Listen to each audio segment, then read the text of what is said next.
But in the meantime, let's get more on our top story and an apology and a promise of cultural change from police 34 years on from the Hillsborough disaster.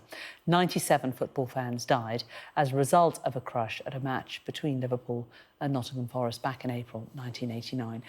Well, I'm joined now by Peter Scarfe, who's chairman of the Hillsborough Survivors Support Alliance. Peter, very good to talk to you today. What is your reaction to what the police have said today, 5 years after this initial report was released? I think it's taken an awful long time for them to get these answers.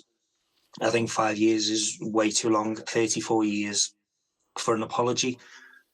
Families have been torn apart, not just Hillsborough families who've lost their loved ones, but obviously Hillsborough survivors who've lost friends as well through suicide and the likes.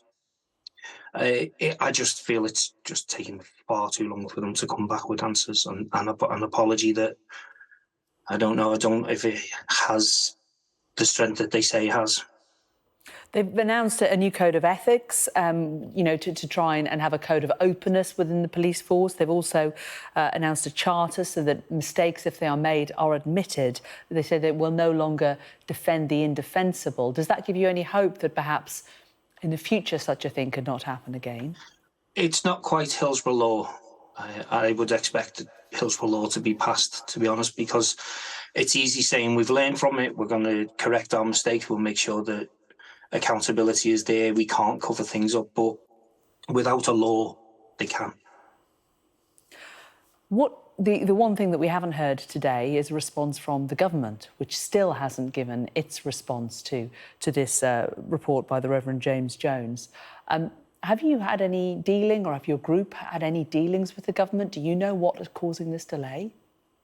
Absolutely no dealings at all, none at all.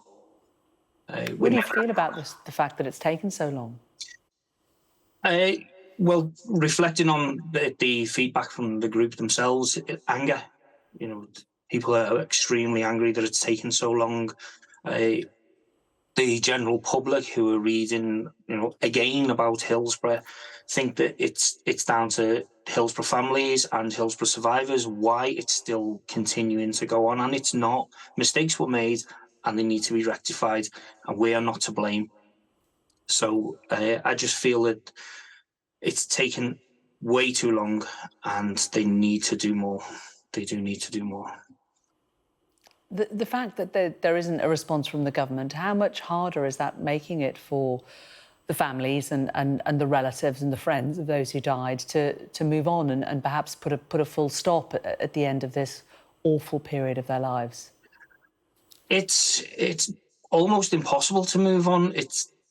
We know that if they do come out with some sort of a statement from the government, and even if it's a formal apology from them, again, it's too late. It's taken too long. And of course, how long are we going to wait? We've waited 5 years for this, or 34 years from the disaster itself, and we're still waiting. And the government, I really don't know if they're ever going to say anything. OK, Peter Scarfe, chairman of the Hillsborough Survivors Support Alliance. Very kind of you to join us today. Thank you. Thank you.